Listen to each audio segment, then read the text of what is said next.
Hey, it's Temestral Pickup Truck Plus SUV Talk. I'm out here with a 2020 Range Rover Evoque First Edition, and I'm having a blast. If you're having a blast too in this video, make sure you hit subscribe, click the bell, smash the like button, because I'm off-road in Wyoming in a Range Rover, and that's kind of what it's made for, right? I think. I hope I don't get in trouble doing this. So this is the 2020 Range Rover Evoque. It's an interesting shape to it. I'll do an exterior walk around here in a minute, and I'll do an interior kind of look to it as I'm checking out the farm. I haven't been out here for a while. This is kind of fun. And I'll put some images on the screen. So, bop, bop, bop, bop. And then we'll get on the dirt road, and we'll get on the paved road, and I'll tell you everything you need to know about this 2020 Range Rover Evoque, including my 5 good things about it and 5, well, not so good things about it. So I'm going to get back to driving. Stay tuned. This is going to be a lot of fun.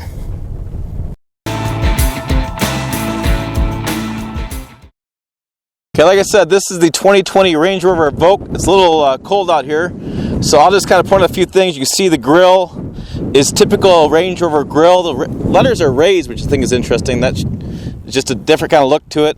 We have the spoiler, which I don't think I cracked at all, which is good. We have the air curtains on the side that sends air along the side of the car, makes it ride that much better. Really kind of a cool look to this. It's got an interesting slope back on the back here. And as we come around, you can see the wheels are really pushed to the edges. So it creates an issue here as far as breakover angle, because there's such a long wheelbase for the type of vehicle it is. You're going to have problems off-roading as far as getting over rocks, is what I'm trying to say. Come along the back, and you can see it's dirty. It's good. You always see these really clean Range Rovers on YouTube, and this is a dirty one, because, well, I'm driving it. So we have the Evoque, Range Rover badge, and then we have, yep, all that going on over there. So it's interesting, this shark fin's got another piece of metal on it. Interesting how they cut that out. And that up there, by the way, is home to the backup camera. I should point that out because this window back here is really tiny. So you can see here we have the door handles pop out, and they close. They go like Tesla closed when you're driving, and the mirrors, when you lock it, the mirrors actually go in as well. I think I got the key on me. Yep. So we'll take and lock it, and there you go. And unlock it. And then there you go. And we'll hop inside because, like I said, it's getting chilly out here. One thing I want to point out is how big these doors are. Look at how much space you have down there. Look how big that is. And then look at your step-in angle. So it's just a huge rocker panel, and these doors go all the way down, which makes it good because when you get inside the Range Rover Evoque, yep, nice and quiet inside. Okay, inside the Range Rover, we'll go ahead and turn it on. And there's all the information screen, trip, and your speed, who's got seatbelts on, and your coolant is an interesting little icon there as well, and fuel. And then we have the screen I've been showing you a little bit, playing around with. It's a little dirty, so I apologize for that. I'm going to see if I can't move out of the sun a little bit. And I'm going to close the really big panoramic moonroof in here. I'm going to close this, see if I can't get some more shade in here. And that panoramic moonroof, it doesn't open. It's not like a moonroof that opens. Okay, and then I'm gonna pull in the shade a little bit. Put the sun kind of behind me. There we go. Probably the best I can get. Okay, so this is the home screen. You have media. You have what's going on there. Oh, I guess I press the other button. A lot of different buttons to this. One of the interesting buttons is in settings. You actually can go in and change the screen angle. You can see it. It's actually changing the screen angle. It's really interesting to change the color. If you want to make it white, it takes a little bit to change. But there, yep, there's the theme is all in white. I prefer black. You can change. Come on.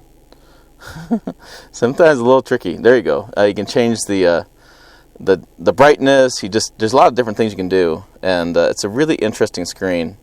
I'm not sure how I feel about the fact that it adjusts. It is kind of nice at times, and at times I don't know, that's nice. And down here we have the second screen. Again, this is dirty because, well, I've been driving it, and this is what it's going to look like. So you have to go to the buttons, you have seats. I'll leave those on. Seats work really well, really heated. Heat and cooling in this is fantastic.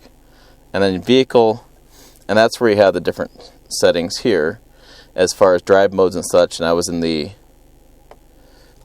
gravel, sand, grass, snow program, which just changes the way the transmission shifts and changes the way the torque is sent. So that's where that is. Oh, and I had been selected before. Should I activate low traction launch again? That's interesting. So it automatically comes up for that. You have auto start stop for the engine, and then you have different settings, which is driver modes and climate. Probably per driver mode. Yeah. So those are your features there. This is the big dials for the well, this is for the fan speed. This changes. And the reason I hesitate because it changes. So depending what mode you're in, it changes what it does. So this is temperature, and then this would be your fan speed. So there you go. And I have it apparently in sync or whatever. We're going to turn that baby down. It's going to get really hot in here. And this is actually interesting. This controls the radio volume, which is something that I had to figure out. It's really in between button, and you have max AC, max traction control, downhill assist, and max defrost. This is the shifter. It's the looks like a BMW kind of shifter. There's a button to it on the front side. You got to press a button in to shift back and forth. What's interesting here is there's two cup holders. One's big, one's not so big. So it's kind of different. I do like the interior design. This is like not like a hard plastic, but it's got a soft plastic covering to it. And then this is it's like a plastic, but it feels like a cloth. It's a really interesting material choice they use there. And then over here on the steering wheel, which I'll straighten out here, we have the I'm just lost for words. We have the cruise control settings. We have lane departure,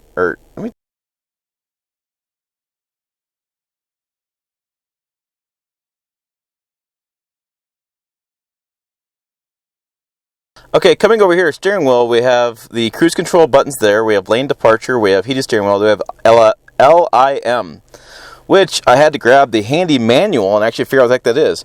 It's an adaptive speed limiter. It will actually use the heads-up display, which you kind of can see right there. And I am tearing down that building, by the way. So there's a heads-up display here, which I'll try to show a little bit better when I can. Anyways, it will adjust to match the speed limit that it sees in the sign. So if the heads-up display sees a speed limit like 45, it'll adjust cruise control to match that speed. And it'll keep it at 45, which means you can't speed unless you want to press the button and raise the maximum vehicle speed above or below the speed limit. Kind of an interesting feature. Okay, over here we have some quick press menu buttons. We have the Bluetooth, and we have the windshield wipers and lights and situation over there. So, and then we have the electronic park brake and the rear hatch opener. Over here, what I think is interesting is I actually had to watch another video to figure out what this is. This lights up, and it's a blind spot monitor for the doors.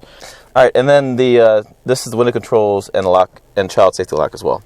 So that's kind of the interior. And I should point this out. One thing that's really interesting inside is how much headroom you have and how much room you have inside. The doors don't lend yourself to think there's that much room inside because the way the doors are like a small entry-exit. But inside the cabin, you have plenty of room. So it's kind of an interesting vehicle shape, and that you still have plenty of room. And let me show you the back seats here in a second.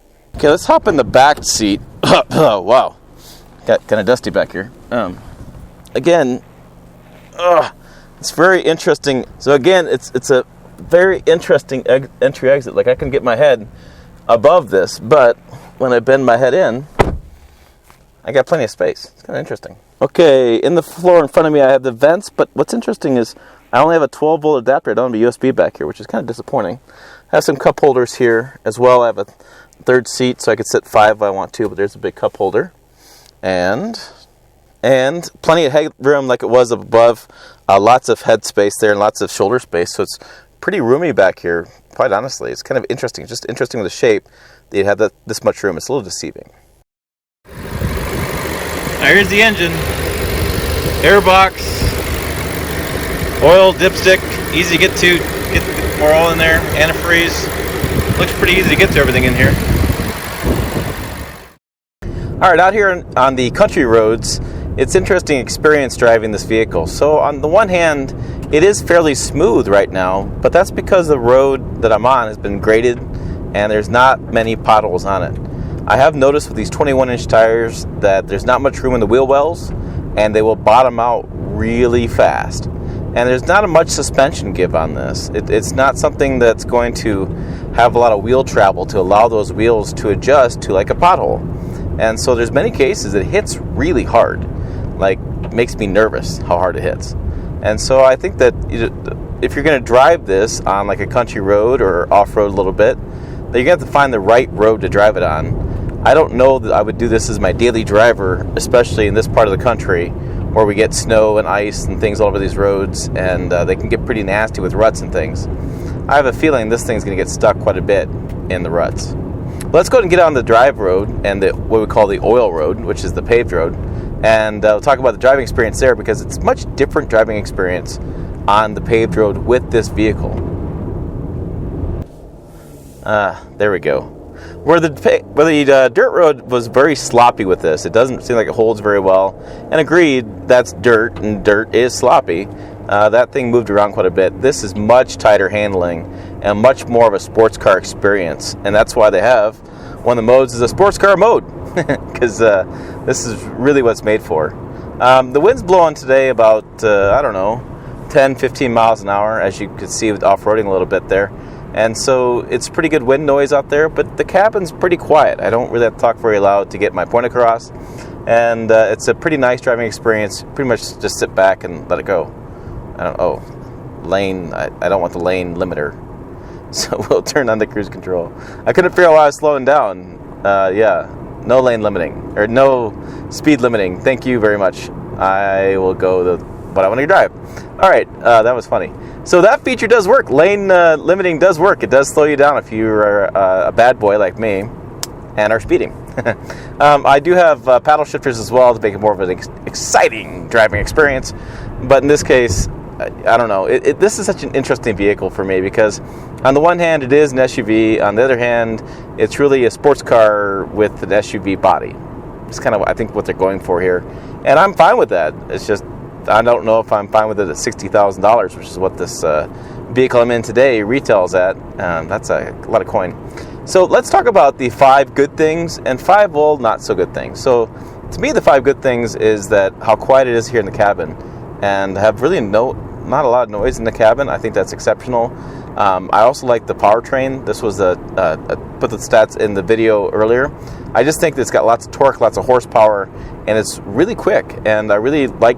It's a fun to drive vehicle. That's number 2 is power. Number 3 is very fun to drive. I mean, once you get inside the vehicle, once you get to the entry exit inside the vehicle, it's a fun driving experience. I have lots of information in the screen head-up display. I know what degree east I'm heading, which is interesting, and I just have a lot of confidence in driving a long road trip. It's a pretty comfortable driving experience. Number 4 are all the features. My goodness, I have a 14-way power adjustable seat. I have the heated seats, heating steering wheel. I have all the bells and whistles, and it makes it for a pretty pleasurable setup. And the steering wheel telescopes in and out and actually goes up and down as well. So you can basically set this up for whatever body style you are. It really fits well for that. And I would say number 5 is, I like the tech. I mean, the tech's cool. To me, it's a pro and a con. And I'll tell you the con here in a minute. But I think it's pretty cool. I like the way the screen adjusts. Yeah, I don't know that I'd always adjust that. But it is interesting on startup that it goes flat when you turn it off. You start it up, actually goes back to where you had it set. So it is pretty interesting. I do like that. The tech inside this is pretty interesting. So, all right. My 5, I don't think are so great. I just don't care for them so much.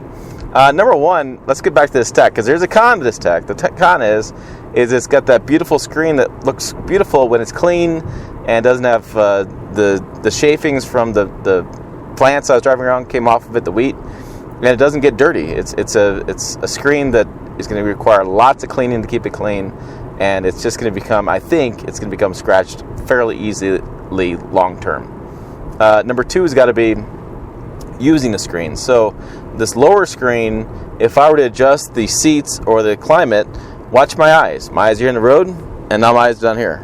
I have to take my eyes off the road to adjust the screen down here, and it's a smooth screen, so there's no tactile feel. I can't feel the buttons and keep my eyes on the road. I have to take my eyes off the road to use the infotainment, and I'm not a big fan of that. Number 3, and this is just nitpicking stuff, but for me, the entry exit is just weird. I have to kind of scrunch into this thing like I would a sports car, for example. But once you're in, you're great. I don't understand why the door is so long and the rocker is so tall, and I don't understand that. It just doesn't make sense to me in an SUV why you would do that. And it seems to me like that's additional sheet metal that would be easy for rust, especially in that place point where you're having it there, always opening and closing those doors, and you get that salt up in there, and now you have to really make sure that it keeps clean to keep the rust off of it. So that'd be that. Number 4, I'll show you in a second. That's going to do with the rear end. Let's talk about this cargo room back here. Use my handy dandy key to open it. You can see the essentials fit.